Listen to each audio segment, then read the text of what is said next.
নমস্কাৰ আপোনালোক সকলোকে মোৰ ইউটিউব চেনেলটোলৈ স্বাগতম জনাইছোঁ। আজি আপোনালোকৰ কমেণ্টৰ ওপৰত ভিত্তি কৰি কমেণ্টৰ উত্তৰসমূহ দিবৰ বাবে এটা ভিডিঅ' প্ৰস্তুত কৰিছোঁ। ভিডিঅ'টো শেষলৈকে চাব। মই এমপ্লয়মেণ্ট এক্সচেঞ্জৰ চাৰ্টিফিকেটখন ৰিনিউ কৰাৰ ওপৰত যিখন নটিচ দিছিলে সেই নটিচখনৰ ওপৰত ভিত্তি কৰি এটা ভিডিঅ' প্ৰস্তুত কৰিছিলোঁ আৰু ভিডিঅ'টোৰ তলত আপোনালোকে বিভিন্ন ধৰণৰ কমেণ্ট কৰিছে। কমেণ্টবোৰৰ উত্তৰ মই প্ৰায় দিছোঁৱেই, তথাপিতো এটা ভিডিঅ' আকাৰে কমেণ্টৰ উত্তৰসমূহ দিম বুলি ভিডিঅ'টো প্ৰস্তুত কৰিলোঁ, যাতে কমেণ্ট নকৰা কিছুমান ব্যক্তিও যাতে তেওঁলোকৰ সন্দেহসমূহ দূৰ হয়, সেইবাবে মই ভিডিঅ'টো প্ৰস্তুত কৰিছোঁ। আপোনালোকৰ এটা কমেণ্ট সচৰাচৰ পাই আছিলোঁ যে মোৰ এমপ্লয়মেণ্ট এক্সচেঞ্জৰ কাৰ্ডখন 2028, 27 বা 26লৈকে আছে, মানে ভেলিডিটিটো। মই আকৌ ৰিনিউ কৰিব লাগিব নেকি সেইটো সুধিছিলে। যে আপোনালোকৰ যিসকলৰ ভেলিডিটি পাৰ হোৱা নাই তেওঁলোকে আপ টু ডেট কৰিব নালাগে, যিসকলৰ ভেলিডিটি পাৰ হৈ গৈছে তেওঁলোককহে আপ টু ডেট কপিটো আপ টু ডেট কৰিবৰ কাৰণে কৈছে। যিসকলৰ 28লৈকে আছে বা 27লৈকে আছে বা 2026লৈকে আছে তেওঁলোকৰ কপিটো ৰিনিউ কৰিব নালাগে। তাৰপাছত আৰু এটা কমেণ্ট পাইছিলোঁ যে ৰিনিউ কৰিলেও আকৌ ৰেজিষ্ট্ৰেশ্যন বা ৰিভেৰিফিকেশ্যন হ'ব নেকি, মানে তেওঁলোকে সুধিছে যে ৰিনিউ কপিটোৱে দিছিলোঁ কিন্তু আকৌ ৰিভেৰিফিকেশ্যন হ'ব নেকি। এইটো আপোনালোকক এটা স্পষ্ট কৰি দিব বিচাৰিছোঁ যে আপোনালোকৰ এমপ্লয়মেণ্ট এক্সচেঞ্জৰ কাৰ্ডৰ কিবা ইছ্যুৰ বাবে ৰিভেৰিফিকেশ্যন কেতিয়াও নহয়, সেইটো আপোনালোকে নিশ্চিন্ত হৈ থাকক। এমপ্লয়মেণ্ট এক্সচেঞ্জত আপোনালোকৰ ভেলিডিটি পাৰ হৈ গ'ল বা কিবাকিবি যিকোনো ইছ্যু হ'ব পাৰে, তাৰ বাবে আপোনালোকৰ ৰিভেৰিফিকেশ্যন নহয়। ৰিভেৰিফিকেশ্যনবোৰ বেলেগ কিছুমান ক্ষেত্ৰত হ'ব, যিবোৰ মেজৰ কিছুমান ধৰক ডিফিকাল্টিজ আছে ডকুমেণ্টৰ ক্ষেত্ৰত, সেইখিনি ক্ষেত্ৰত হ'ব, যিবোৰ আপোনালোকে কাইলৈ সকলো ক্লিয়াৰ হ'ব।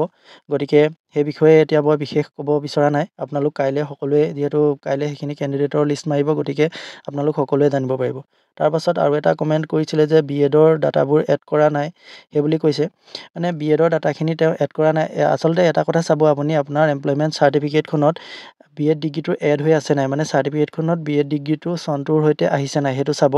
আৰু কাৰণ যিহেতু ডিগ্ৰী এটা এড কৰোঁতে আমাৰ তাত যিখিনি মেণ্ডেটৰী ফিল্ড থাকে সেইখিনিতো ফিল আপ কৰিবই লাগিব। সেইখিনি ফিল আপ নকৰাকৈ যিহেতু ছাবমিট নহয় ফৰ্মখন এমপ্লয়মেণ্ট এক্সচেঞ্জৰ, গতিকে আপোনালোকৰ যদি ডিগ্ৰীটো এড হৈ আছে তেনেহ'লে আপোনালোকে চিন্তা কৰিবলগীয়া কথা নাই। তাৰপিছত আৰু এটা কমেণ্ট পাইছিলোঁ যে এক্সট্ৰা ডিগ্ৰী এড হৈ গ'ল, যিটো মানে এটা ৰেয়াৰ কেছ হয় যে কিছুমানৰ কি হয়, এক্সট্ৰা ডিগ্ৰী এটা এড হৈ যায় কেতিয়াবা ভুলবশতঃ, মানে এমপ্লয়মেণ্ট এক্সচেঞ্জ কাৰ্ডখনত আমাৰ যিবোৰ HSLC বা HSBA এইখিনিত নহয়। এইখিনি যিহেতু তাত সেইখিনি জেগা থাকে, কিন্তু আমাৰ ধৰক BEd ডিগ্ৰীটো হওক বা তেনেকৈ কম্পিউটাৰ চাৰ্টিফিকেট হওক, যিবোৰ আমি পিছত নতুনকৈ কৰোঁ, সেইবোৰৰ ক্ষেত্ৰত এড ডিগ্ৰী কৰিব লাগে। এই এড ডিগ্ৰী কৰোঁতে কি হয়, কেতিয়াবা আমি এবাৰ এটা ডিগ্ৰী এড কৰোঁ, আকৌ ভুলবশতঃ কেতিয়াবা দুবাৰ এড হৈ যায়। কেতিয়াবা ছাৰ্ভাৰৰ কাৰণেও হয়, আমি ভাবি লওঁ যে ডিগ্ৰীটো এড নহ'ল, ছাবমিট কৰাৰ পিছত নেদেখায়, কিন্তু পিছত আকৌ এবাৰ এড কৰি দিওঁ, কিন্তু চাৰ্টিফিকেটখন যেতিয়া ডাউনলোড কৰা যায় তেতিয়া দেখা যায় যে তাত দুবাৰ এড হৈ আহিছে। গতিকে সেইটো যদি কাৰোবাৰ যদি সেইটো প্ৰব্লেম হৈছে, মই কমেণ্ট এটা পাইছিলোঁ বাৰু, আৰু যদি কাৰোবাৰ সেইটো প্ৰব্লেম হৈছে যে এড ডিগ্ৰীত মানে এটা ডিগ্ৰীয়ে ধৰক আপোনালোকৰ BEd ডিগ্ৰীটোৱে BEdকৈ দুবাৰ আহিলে এমপ্লয়মেণ্ট এক্সচেঞ্জ কাৰ্ডখনত আৰু চনটো একেই আছে, তেনে ক্ষেত্ৰত আপোনালোকৰ একো অসুবিধা নাই।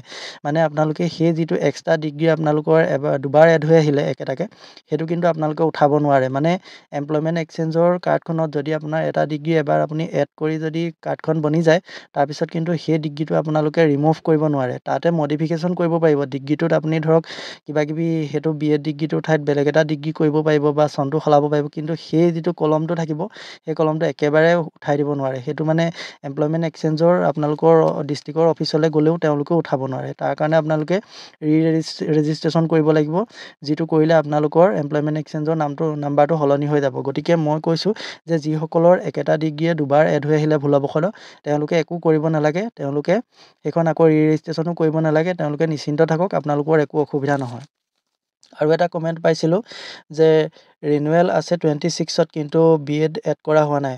আচলতে আপোনালোকে চাওক, আপোনালোকৰ যদিও ৰিনুৱেল ডেটটো আছে 28 চনত বা 26ত, কিন্তু আপোনালোকে যদি লেটেষ্ট ডিগ্ৰী যদি এড কৰা নাই, BEd হওক বা মাষ্টাৰ ডিগ্ৰীয়ে হওক, যিয়ে নহওক, আপোনালোকে কিন্তু সেইটো এড কৰি লওক। কাৰণ কেলৈ চাব, আপোনালোকক যিহেতু নটিচ আকাৰে এবাৰ দিছে যে এমপ্লয়মেণ্ট এক্সচেঞ্জৰ কাৰ্ডখন একদম আপ টু ডেট কৰি ৰাখিবলৈ কৈছে, নটিচ দিলে যিহেতু, গতিকে আপোনালোকে সেইটো ভুল নকৰিব। আপোনাৰ যদিও ৰিনুৱেল ডেটটো কেইদিনমানলৈকে আছে, তথাপিতো আপোনালোকে সেই ডিগ্ৰীটো কিন্তু এড কৰি ৰাখক। কাৰণ কেলৈ, এবাৰ তেওঁলোকে নটিচ দিয়াৰ পিছত তেওঁলোকে কিন্তু এনেকুৱা কিছুমান এক্সকিউজ তেওঁলোকে একচেপ্ট নকৰিব। গতিকে আৰু আপোনালোকেও ক'ব নোৱাৰিব, কাৰণ সেইটো এক্সট্ৰাকৈ এখন নটিচ দিছে, তাৰ পাছত আকৌ আপোনালোকে কি বুলি ক'ব যে মই এইটো এড কৰিবলৈ থাকি গ'ল। গতিকে সেইটো ভুল আপোনালোকে নকৰিব। আপোনালোকে যদি কিবা এড ডিগ্ৰী কৰিবলগীয়া আছে, গতিকে সেইটো আপোনালোকে অতি সোনকালে ডিগ্ৰীটো এড কৰি লওক।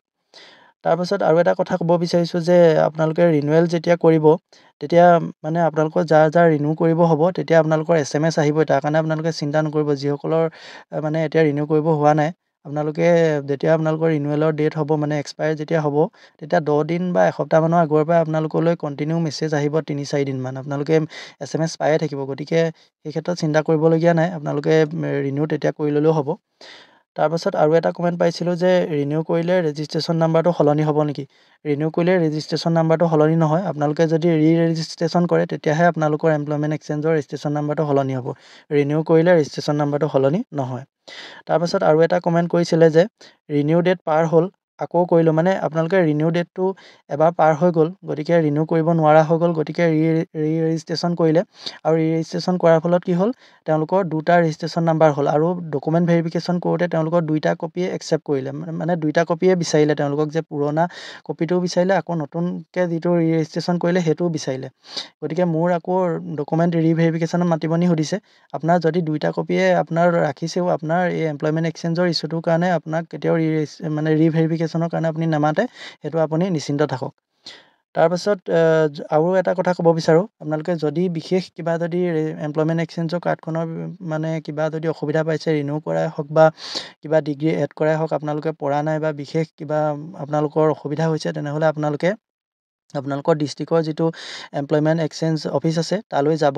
তাত কম্পিউটাৰ অপাৰেটৰ বা কম্পিউটাৰ ষ্টাফ থাকে, তেওঁলোকৰ ওচৰলৈ যাব। আপোনালোকে গৈ পেলাই তাত খালি এটা কথা, আপোনালোকে সেৱা সেতুৰ যিটো আপোনালোকৰ ID পাছৱৰ্ড সেইকেইটা কিন্তু লৈ যাব। তেওঁলোকে আপোনালোকৰ ID খুলি পেলাই তাত যদি আপোনাৰ যিবোৰ আপোনাৰ অসুবিধা থাকে, যিখিনি আপোনাৰ থাকে, সেইখিনি গোটেইখিনি ক্লিয়াৰ কৰি দিব। গতিকে আপোনালোকৰ মনত যদি কিবা সন্দেহ আছে তেনেহ'লে গৈ পেলাই সেইটো আপোনালোকে ঠিক কৰি ল'ব ডিষ্ট্ৰিক্ট এমপ্লয়মেণ্ট অফিচৰলৈ গৈ। গতিকে আজিৰ ভিডিঅ'টো ইমানেই আছিলে, আৰু যদি ভিডিঅ'টো চাই ভাল পালে তেনেহ'লে চেনেলটো ছাবস্ক্ৰাইব কৰি ল'ব বুলি আশা কৰিলোঁ। ধন্যবাদ।